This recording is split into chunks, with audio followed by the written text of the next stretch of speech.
Welcome everybody to day 3 of LA Games Conference. This has been a fantastic show and we have a lot of great content for you today. I'm going to introduce our opening session in just a minute, but first let me welcome everybody. My name is Ned Sherman. I'm one of the co-founders of Digital Media Wire, the owner and producer of LA Games Conference and Digital Entertainment World, as well as Future of Television. It's really a pleasure to be with you today. I'll be introducing our sessions throughout the day, and we've got a lot of great stuff coming. So let me invite everybody in the audience to introduce yourselves. You can go to the bottom nav to the chat and open up the chat and select everyone from the drop down and let us know who's here. You're welcome to drop in places where people can connect with you or find your bio. A lot of people put their LinkedIn in the chat. Also, feel free to post comments in there throughout the show. For questions for the panel, if you can put them in the Q&A area to the left of the chat, it makes it a lot easier for our moderators to navigate and try to get to as many questions as we can throughout the show. I think this is a fantastic topic. Our friends at Scuti put this session together, and it's really something that I think is going to be eye-opening for folks. The topic for our opening session is how brand-fueled rewards will drive the games ecosystem. And let me introduce our panelists. Nicholas Mangano is CEO and co-founder of Scuti. Welcome, Nicholas. Thank you, and welcome to everybody. Thanks for having us. Great to have you here. And Mark Fonsetti is CRO and CMO of Scuti. Welcome, Mark. Hey, thank you so much for having us and looking forward to a great panel today. Terrific. And Ofer Gertner is co-founder and CRO of Buff Technologies. Welcome, Ofer. Oh, you're on mute. Yeah. Yes. Hi, everyone. Nice to be here. Happy to be. And last but not least is Ricardo Flores. Ricardo is executive producer of Avakin Life and studio ops for Lockwood Publishing Lisbon. Welcome, Ricardo. Thank you. Thank you for having me. Looking for this amazing talk. I'll turn off my video and have a great show, guys. Thank you. Appreciate it. Thank you. I'll actually start sharing my screen and we can go from there. Thank you again for joining us today and welcome. I'm Nicholas Longano, the CEO of Scuti. I've been in the games business now as both a publisher and developer for well over 22 years. And that's pretty much, our entire team has had equal, if not more, experience with video games, but also with packaged goods as well. I was fortunate enough to be able to work with Blizzard on some of their big titles, with Valve on, the likes of Half-Life and Counter-Strike. And then a few years later, pioneered the first in-game advertising company called Massive, which was later acquired by Microsoft. For those of you that are not too familiar with Scuti, Scuti is a rewards marketplace which allows players to shop curated brands directly from their games and receive rewards which give them a better game experience. It's pretty simple. And today I'm joined by 3 incredible folks with great backgrounds in video games, and I'll let them introduce themselves. But we're going to be covering how brand-fueled rewards are playing a more and more important role in the games ecosystem. And why don't we start with Ricardo? Let's start with you. You're in Avakin Life, I can see in the background there, so please introduce yourself. Yeah, I'm Ricardo. I've been in the video game industry and on mobile industry of video games pretty much since 2004, so Java games at those times. Branded content and brands in video games has been part of my career.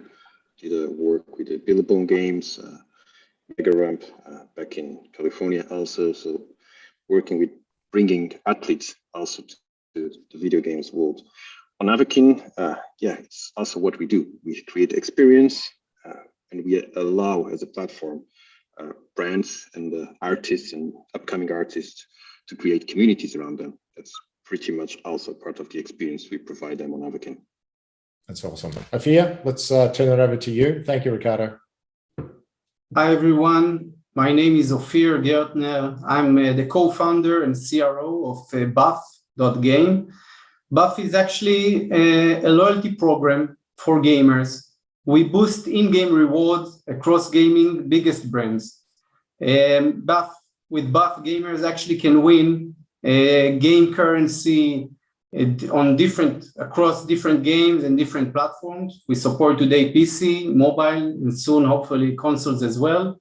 While players are just playing the games they love, we cooperate with different brands, with different items, publishers, and we just give our users much more, hopefully, on the time they spend while playing. We believe that games is part of our lives, and why not enjoying and earn more doing extra while you actually play and consume your time with some entertainment. That's great. And we'll be showing some of those experiences as well later on in the presentation. Mr. Fonzetti, Mark Fonzetti, over to you. All right, thank you. So my name is Mark Fonzetti. I'm the Chief Revenue Officer and the Chief Marketing Officer here at Scuti. Unlike the majority of the team, I do not have much of a video game background. So it's been really exciting for me to work with Nicholas and the gentleman who created and brought us Fortnite and Halo and ran the Zynga franchise. So I've been learning a ton, and that's on top of my two-decade career in marketing and media. Prior to Scuti, I was the head of media strategy and innovation client side for Verizon. I managed about $2 billion a year, and it was my job to turn those budgets into new customers. Like Nicholas, I also have a CPG background and traditional training. I ran investment strategy and innovation for Reckitt Benckiser in North America, so largest consumer packaged goods company. And I got to battle with smaller budgets against Procter and Unilever. So we had to fail fast and learn and innovate even faster than some of those big guys. In terms of my marketing background, I was the vice president of US marketing for Future PLC. If you don't know, Future is the corporation that owns Tech Radar, Tom's Guide, PC Gamer, Android Central, and a bunch of timing properties. So I bring all that to Scuti and work with a brand lens to help our brand partners get onboarded as seamlessly as possible. Thanks, Mark. So that was your cue, mate. So today we're going to show how brands can be organic to the game experience and help every game maker retain longer and convert better. And for that matter, we're going to show how brands can actually get in front of these players and gamers and engage them in a way that they've never thought of in the past. Now, brand-fueled rewards allow players to earn rewards across any game they play. They can log in through universal accounts, right, and redeem their rewards across any game they choose. This is the player's choice. It's always about putting the player first. And brands fuel the rewards economy and open every game maker to one of the biggest global industries, commerce, or gCommerce as we call it. And gCommerce really is commerce through games. And just as brands fuel the sports that you watch, the TV that you enjoy, and the concerts and the music that you listen to, so too will they fuel the game economy, as Afia was referencing earlier. And it's always about putting the player first and always preserving the gameplay integrity. Everybody that's on this panel here today believes in that. And Afia and Ricardo, and maybe we'll start with Ricardo here, you guys work very closely with brands to engage players, and provide those better game experiences for your players. And you guys have got a lot of players. So Ricardo, can you explain, just very, very briefly in terms of some of the things that you're most proud of right now in terms of what you're doing with brands and how you're engaging your player community? Yeah, sure. So yeah, we have around right now 1 million daily active users inside Avakin. And what we try to provide to the brands that work with us, and that basically is a partnership. So we develop together with their marketing teams, with their agencies, an experience around the brand. So it's not just putting the brand inside Avakin, it's not. It's really creating some utility to the brand inside. So if you are a fashion brand, if you are a makeup brand, which obviously for our audience, it's really relevant, then we try to have those versions of the real items inside the game, also for the players to use on their avatars. And they can use anywhere, not just on the scene that we build around the brand with some challenge and things for people to do daily. And it could be 1 week, 2 weeks, or it can be what we call evergreen spaces. So spaces that are there for 1 year, depending on what the brand wants, what the partner wants. So it's really engaging because we create experience that allow the brands to have not just a share of our audience, because there is a lot of integration with Instagram, with TikTok, with everyone on the social media, but also the brand themselves, they'll push on their side. And we also gain, obviously, connection with the media and the audience of the brand themselves. So it's a win-win situation for both. But the good thing is when it really works, when we work together with the brand and we design it together. Yeah, and you do it with a great sensibility. And anybody that's listening that is on the brand side, you've got to have that brand sensibility, because you've got to have that sensibility as far as the players are concerned, because it's got to be done in the right way that is additive to the gameplay experience. So Ricardo and Avicon Life, they're putting brands inside the game, and I'll show you some of those experiences. Ophir is working around the games. And Ophir, do you want to talk about what you guys are doing briefly? And then I can show as well.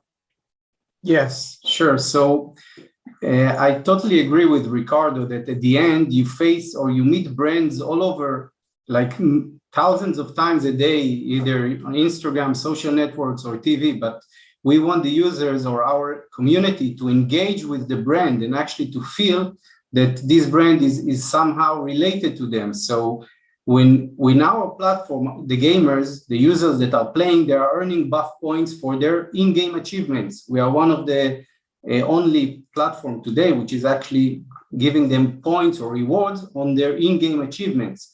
So with that, we allow them to engage with the brand, which is the one who is financing those points in many cases. And when they end their session of game, and when they feel that, again, it's not disturbing them, as we discussed before, Nicholas, we do not want to affect their gameplay or their experience.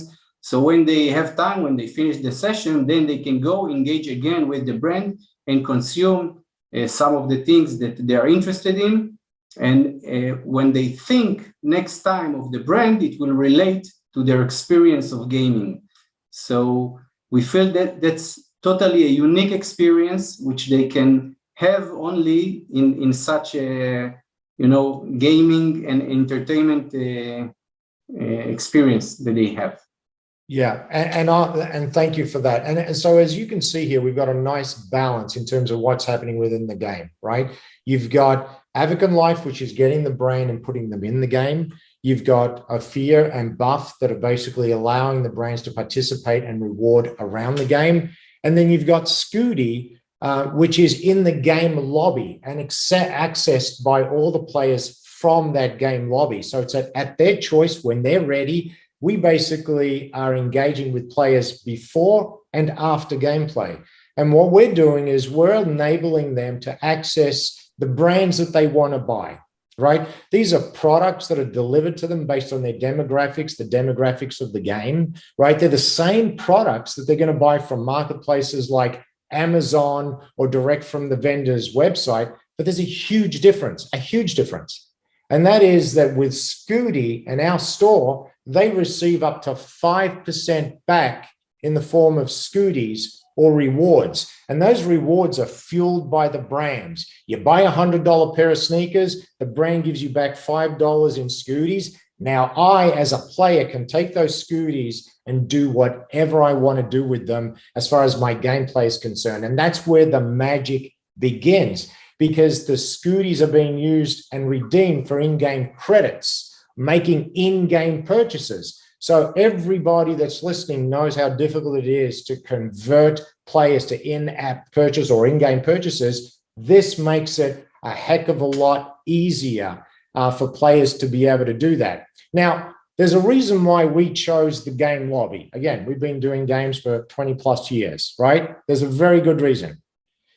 There are ways to engage players during gameplay. Avicon Life do it phenomenally, and Buff does it incredibly as well. It's all about the rewards, and it's all about being part of the game experience, right? Now, the lobby, from a Scuti's perspective, is the most undervalued and underlooked real estate in literally every game.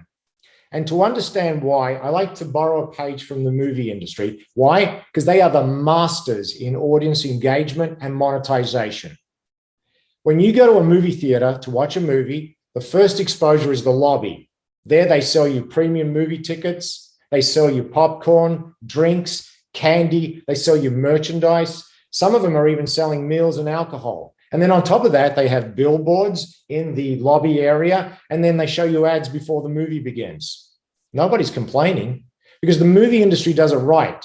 They monetize before and after the movie experience, just like Scuti does, before and after the gameplay. And that's why we are so symbiotic with what Ricardo is doing with Avakin Life. Not only can you buy a lipstick or an item for your avatar and live it virtually, now you can buy the real world thing from your game lobby using Scuti. And that's why Ophir is doing it right, in that they can earn rewards through buff points, right? As they're playing their game, they can then take those buff points and buy real world products through Scuti.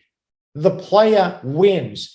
Everybody wins. And Mark, I want you to sort of chime in because I missed you last time around in terms of, your perspective, this from a brand perspective, that is. Yeah, I love this analogy with the movie theater because, when I put my brand hat back on from my Reckitt, Verizon, and Procter days, brands are used to this model, right? So when I come to them with Scuti and I say, we can now get you not into, one or two or a half a dozen video games, but to communities, to the ecosystem at scale, because we're plugged into so many games, that's what they're looking for. And then when we explain to them how we're not going to interrupt the gameplay, they know that breaking immersion or interrupting a gamer's enjoyment and experience, that's something that can leave a scar for a long time. And Nicholas, is exactly how we built Scuti not to do. So when I start with this analogy, brands have been doing this. They get it. They get the lobby, and they love the commerce because of what Ricardo and Ophir and a lot of game makers specifically are doing, or game advertisers. We're creating equity and awareness within the game. Scuti allows us then to turn that equity into a transaction, and the brands absolutely need that. There hasn't been a platform that's done this before, and all these investments that brands are making at top of funnel, they can come all the way through the funnel and close a sale with the Scuti experience.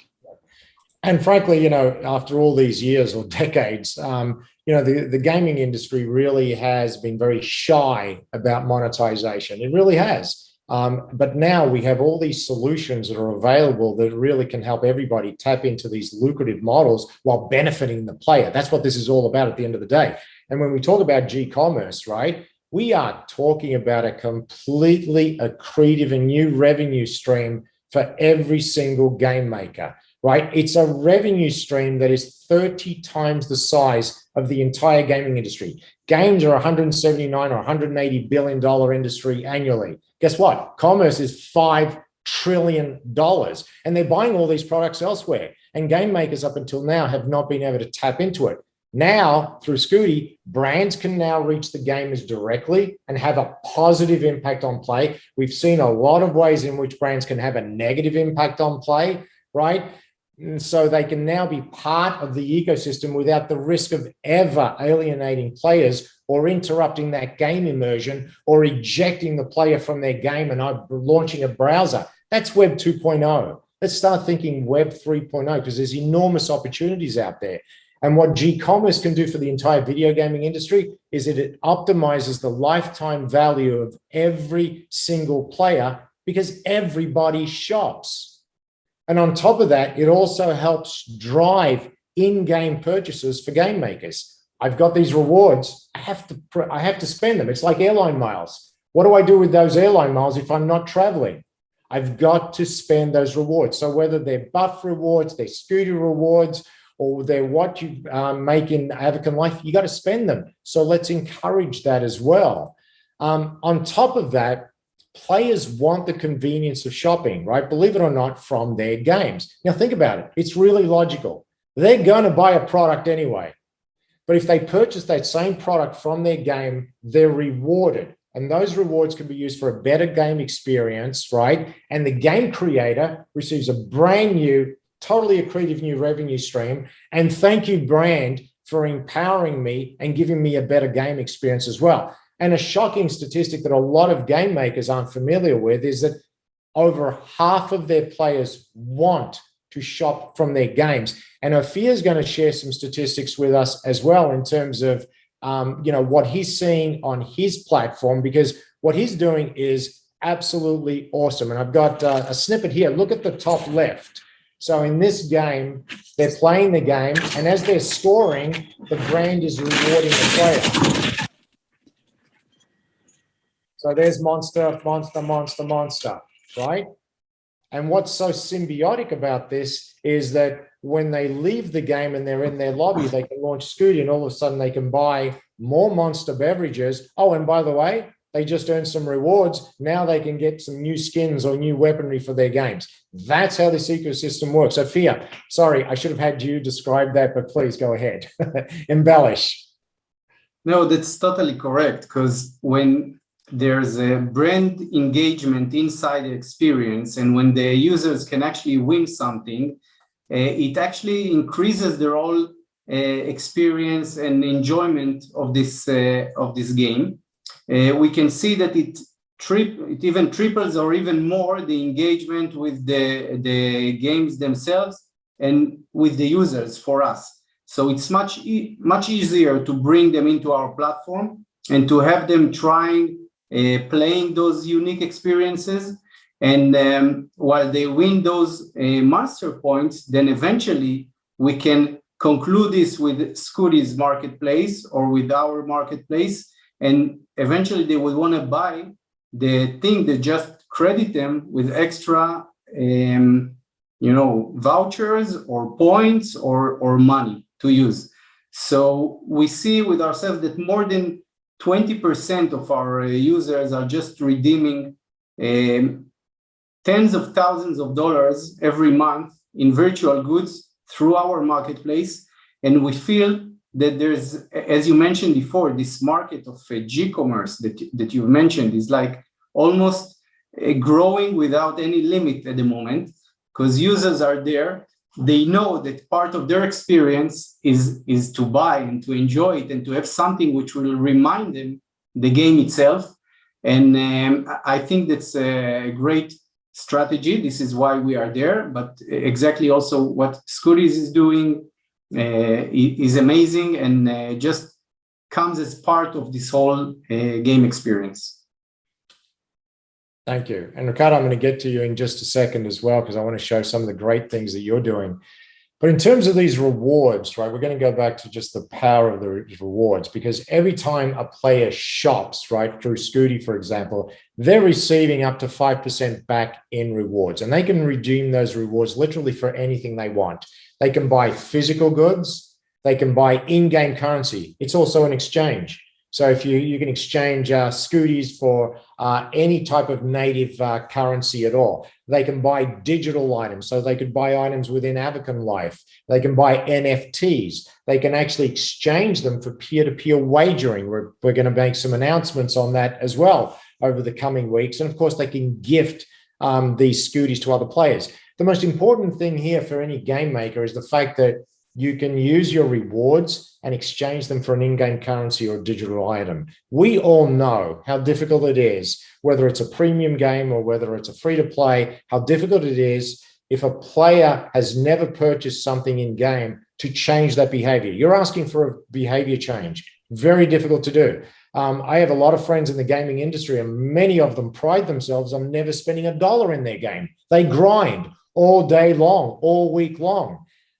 However, everybody shops. So if you can take that behavior of buying a product through your game and then having them convert those rewards to an in-app purchase, you did effectively change my behavior. It's almost like a trial. Now I can see the benefits of in-game, buying something in-game because it's improving my game experience. I'll do that more often then as a result. So think of it almost as a trial as well, as far as that's concerned. And Ophir, your players are actually taking those rewards and buying real-world gift cards. Can you talk about that for a second? Correct. Our vision is to combine the virtual world with the physical world. So when they earn buff points, they can go to our marketplace and really redeem goods that are relevant for them. Because if I like NFL or I watch TV and I want to buy my subscription, then what makes it easier or nicer than playing my games, getting some rewards worth of dollars, and then spending it on something which I need anyway? You mentioned the mileage and the airlines, which is actually, they did it many years ago. And I think this is the time for us to embrace it and just copy them. It works. I'm all for that. I'm all from borrowing from others and, playing that out, within games. Because we all know to that point that rewards programs drive loyalty. Every game maker wants to retain, right? But we also know that the chance of getting those rewards is also going to drive conversion, and it's doing so in every industry: sports, retail, travel, even the coffee I drink. 10 coffees and I get one for free, right? Everybody loves rewards. And these rewards are all driven by commerce. You buy something and you get something. So even at Scuti, your number was at 20% in terms of your conversions. We are seeing 1 in 5 almost, right? 17%, but it's close, right? In terms of daily active users of games launching Scuti every day. Why? Because every time they launch it, they get rewards and they can shop and they can find coupons, they can find discounts, they can get offers, right? And that number will only continue to increase. Avacon Life, right? Again, let's go back to inside the game, because what Ricardo and the team over there are doing is pretty spectacular as far as brands are concerned. So Ricardo, I really want to turn it over to you to really take us inside the game to explain how elegantly you're putting together these programs and what your players are thinking of it. Okay, so yeah, this is an example of what we did this year for a beauty brand, a Brazilian one, Boticário.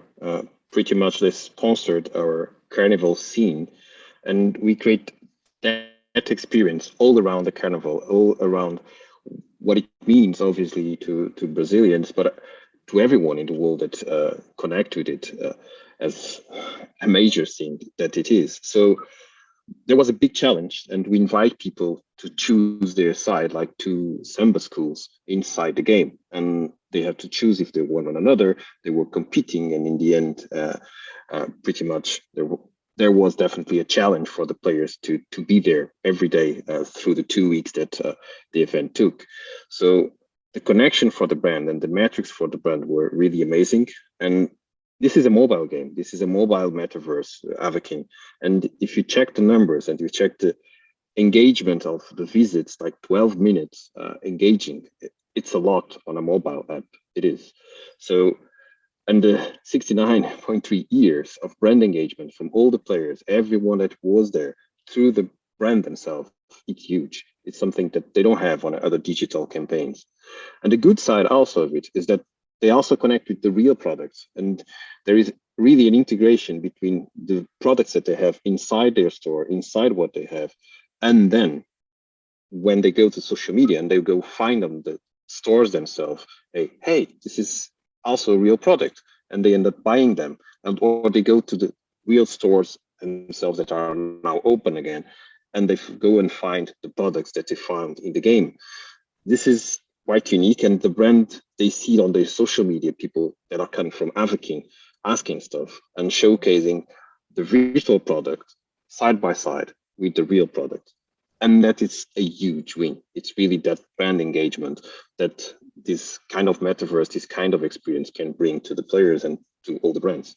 Yeah, and we're seeing that happen now. So when you're combining what's happening virtually as well as the physical items as well, you have just a perfect solution for everybody, and everybody's a win-win. Mark, you look like you want to say something. Do you want me to go to the next slide, mate? You know me too well. So I love to riff on panels, and you never know what's going to come. So when I'm seeing this 150,000 items sold, and I've seen this deck a couple of times, but it's having a bigger impact on me now, because when I think of Avakin, being part of a network like Scuti, where we're actually funding players' wallets, just like think how much higher that number could have been, right? Because a lot of the general consumer isn't used to spending their own money for digital currency right now. We see in games something like an average 5% of users are actually spending money in exchanging dollars for digital currency and then transacting. I'm sure Avakin's probably a lot higher, but on an average, that's about what it is.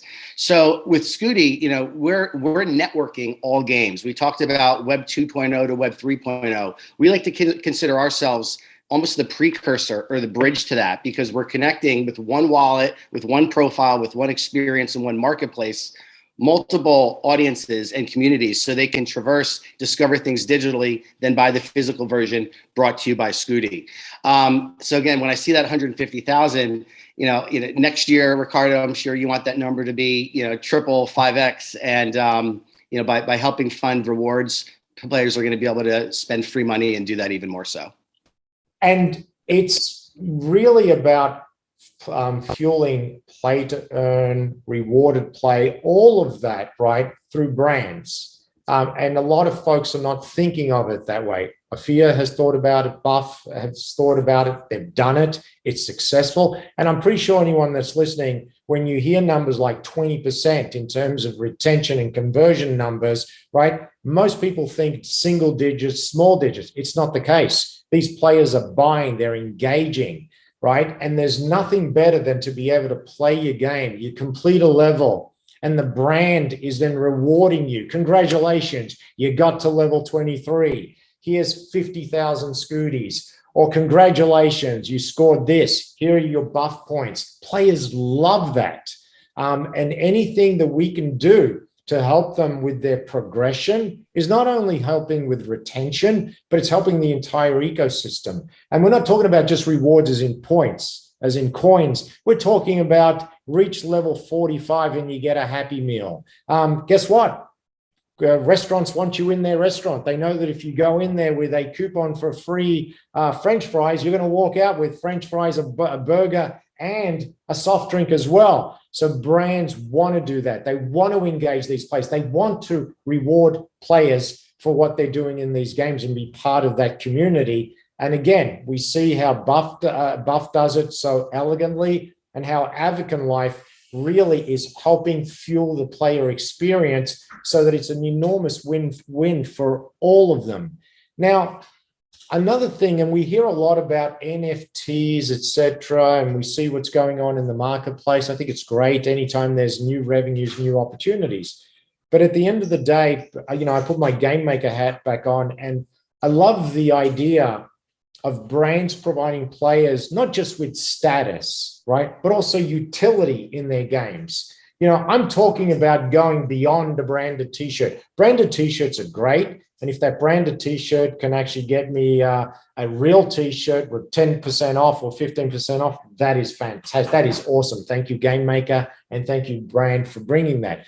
But I'm talking about doing NFTs the right way, in which they have utility in the game, right? And an impact on the player's performance. I'm talking about brands such as, in this case, New Balance. So I bought a New Balance pair of shoes, right? Cost me $100. New Balance gave me this NFT, and this NFT has utility, because now this virtual shoe that I'm putting on my avatar is making me 10% faster, and it's letting me jump 20% higher. That's phenomenal that the brand is enabling that. All I had to do was buy a real world product, or if I don't want to buy the real world product, I can buy the NFT, but or the virtual good, right? It doesn't have to be an NFT. It doesn't have to be tied to the blockchain. It could just be any item that's digital, and that item has utility and gives me a better experience in my game. So it goes back to one of the original charts that I showed, is why would a consumer buy that same shoe from New Balance somewhere else? It's the same shoe coming from the same vendor at the same price, but now I got something that's improving my gameplay experience. This is only common sense and logic, and that's what we've developed here and what everybody on this panel has created for their experiences. Ricardo, I'm going to go back to you in terms of just some of the things that, and some of the ways in which you're using these brands, right, to make for better game experiences in Avakin life. Yeah, so pretty much all the brands that partnership with Avakin, they have the ability to have their virtual items that are pretty much copy of the real thing inside the game, inside our player stores. They can offer them, obviously. They can even gain some money with them in the end because they are selling virtual items. And for some brands, now it's still new. It's still something that's new. So I'm pretty much doing almost, because most of the budget comes from advertising campaigns and marketing budgets. And they are getting some money back from revenue from digital items on themselves. And yeah, with platforms like yourself, Scuti, then they can also connect and sell the real item. So it's that thing that we have with Avakin, with the brands, is that it's all about the experience. It's all about what the brand resonates to the players, and what they want to use the brand. So if it's a pair of shoes, sure, it could be unlocking a new dance, for example, inside the game. So you buy it, you get a new dance, you get a new feature. If it is a pair of clothes, it opens the door for exclusive party. We did that with Bouticario themselves also, and a few other brands that work with us.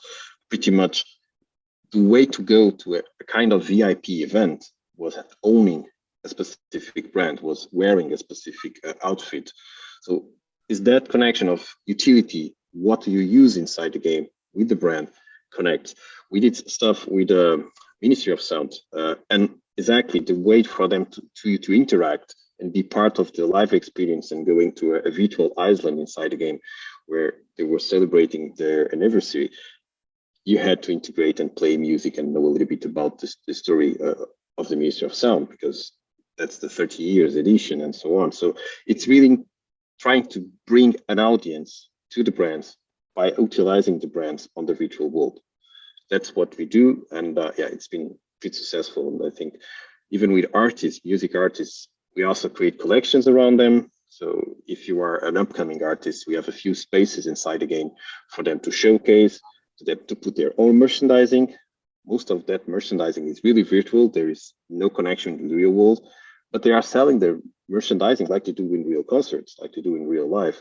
And they also connect a lot of all the TikTok and social media and all the videos on Instagram, TikTok with those items. So we have influencers using the items, promoting the artists themselves jumping inside the game and getting live moments inside the game.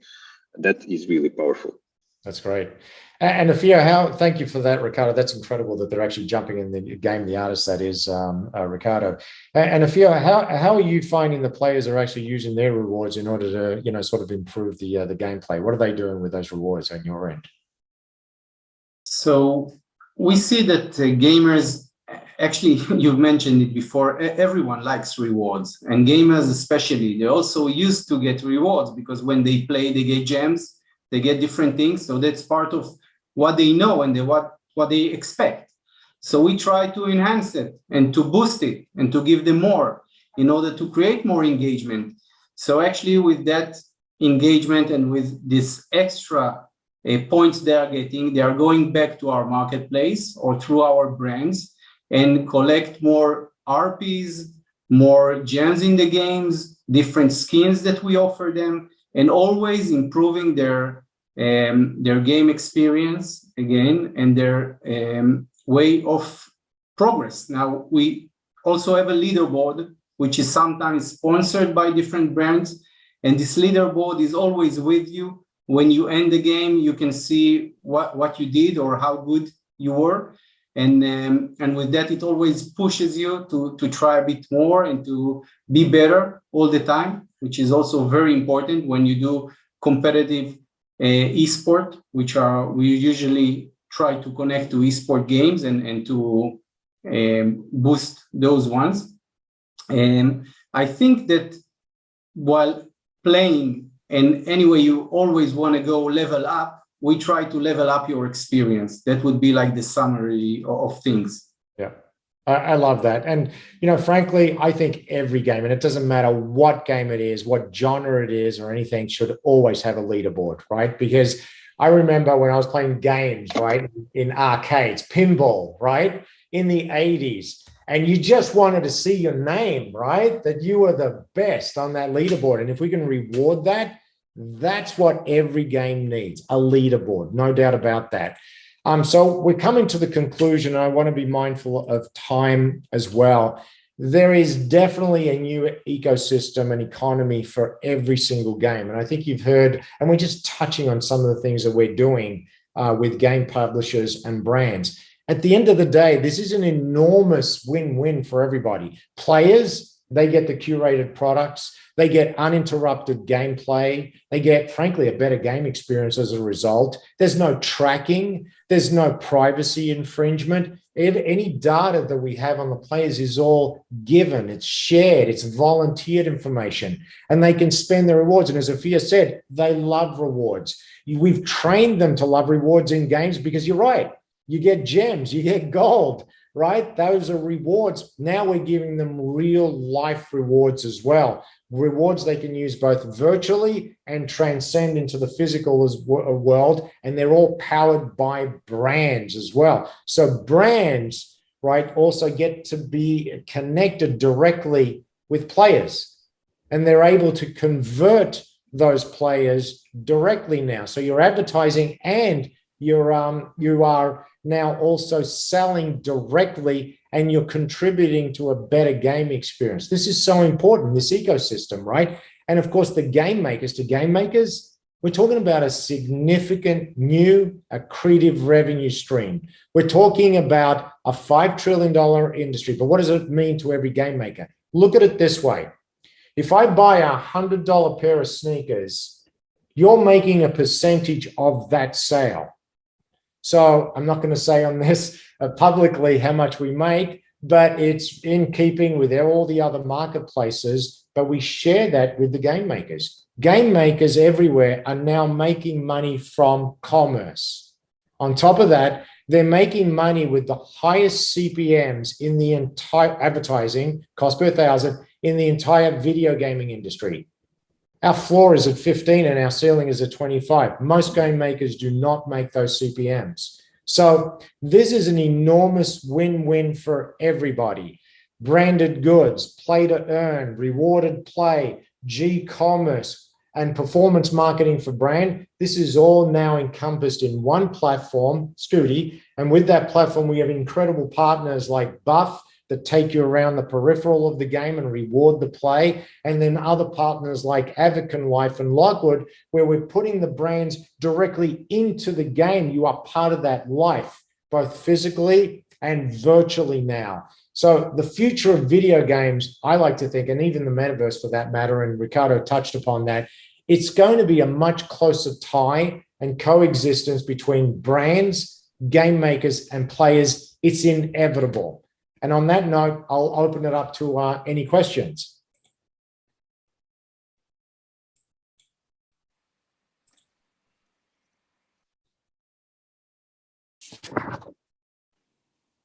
I'm not sure, is Ned driving that?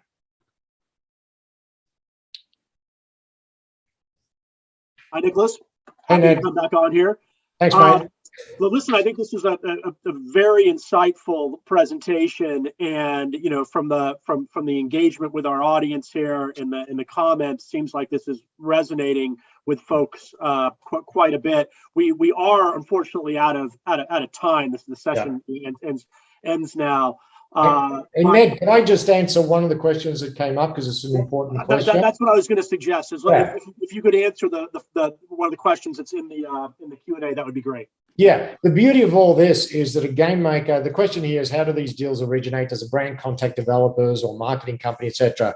The beauty of this is when working with a company like Scuti, is game maker doesn't have to do anything. They take an SDK, it takes 1 hour to put the SDK into their game. And after that, we take care of everything else. We go after the brands. The AI matches the brands to the right games. We literally do everything. The brand has to drop ship, the products. We take care of customer service.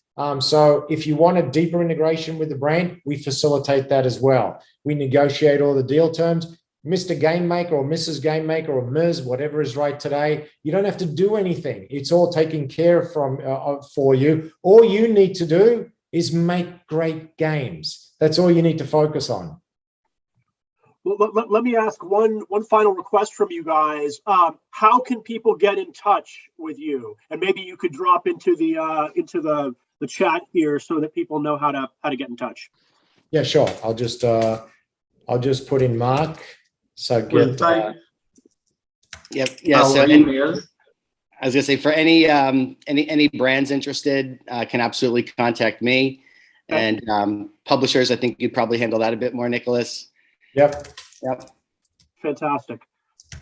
Folks, this is fantastic. Great kickoff to the day. And Nicholas, Mark, Ophir, Ricardo, thank you for your time today. Audience, thank you for your fine engagement.